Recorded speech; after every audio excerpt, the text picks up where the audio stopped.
आज का जो आपका कार्यक्रम में रखा गया है 30वां स्थापना दिवस, और कह सकते हैं कि व्यापारी पंचायत बुलाएगी, क्या कुछ खास है इसमें, क्या मुद्दे? देखिए, आप सब जानते हैं कि प्रदेश के संसदीय कार्य और वित्त मंत्री सुरेश खन्ना जी अभी पंचायत में होकर गए हैं। लगभग 2 घंटे वो यहाँ रहे और उन्होंने स्पष्ट रूप से ये कहा कि बिना व्यापारी के कोई भी राष्ट्र, कोई भी राज्य तरक्की नहीं कर सकता। और जितनी बातें हम लोगों ने उनसे कहीं, खास तौर पर हमने अभिनंदन किया, स्वागत किया कि उन्होंने उत्तर प्रदेश सरकार की तरफ से 29 जून को व्यापारी कल्याण दिवस के रूप में घोषित किया है, जो कि भामाशाह जी की जयंती है। उस पर उनका अभिनंदन किया गया, सम्मान किया गया। वहीं हमने उनसे मांग की कि इसी प्रकार से राष्ट्रीय व्यापारी दिवस घोषित हो, जो देश के सभी राज्यों में व्यापारियों को सम्मान दे। तो उन्होंने इस बात को प्रधानमंत्री जी तक पहुंचाने का आश्वासन दिया।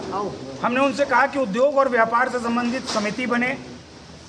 अगर कोई भी जिसमें उद्योग लिखा हो, व्यापार लिखा हो, तो उसमें प्रतिनिधित्व व्यापारियों का जरूर हो। इस पर भी उन्होंने अपनी सहमति व्यक्त की।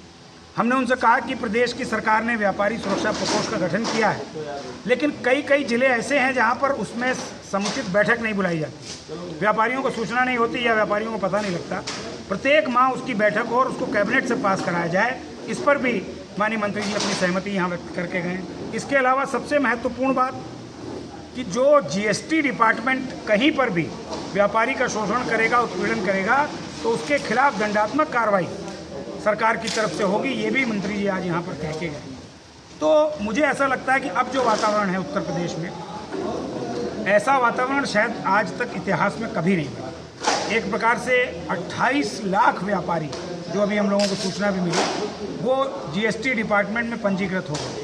आपको याद होगा जब बिक्री कर होता था तो 2.5 लाख और 3 लाख और 5 लाख इतने व्यापारी को रजिस्टर्ड थे। आज 28 लाख व्यापारी उत्तर प्रदेश का पंजीकृत है। और मुझे लगता है कि जिस तरह से काम कर रही है योगी जी की सरकार, आने वाले कुछ समय में, कम समय में बहुत सारा व्यापारी पंजीकृत होकर के मुख्य धारा में आएगा और सरकार की अर्थव्यवस्था को बढ़ाएगा। तो इसलिए मंत्री जी इस संगठन की तारीफ करके गए कि अखिल भारतीय उद्योग व्यापार मंडल जिस तरह से काम कर रहा है, ईमानदारी से काम कर रहा है, निष्पक्षता से काम कर रहा है, बिना लालच के काम कर रहा है। तो ऐसे संगठनों के दम पर समाज आगे बढ़ता है। और मैं अपने सभी साथी जो पदाधिकारी हैं उनका साधुवाद देता हूँ, धन्यवाद देता हूँ कि अब आप देखिए 3 सितंबर को एक बड़ा कार्यक्रम आयोजित हुआ, आप सबने देखा हो, और उसके 4 दिन के बाद आज ये व्यापारी पंचायत, जिसमें हजारों की संख्या में व्यापारी अंदर बाहर मिलाकर के मौजूद था। तो ये साबित करता है कि संगठन पर भरोसा आज अखिल भारतीय उद्योग व्यापार मंडल पर पूरे उत्तर प्रदेश और देश के व्यापारियों का है।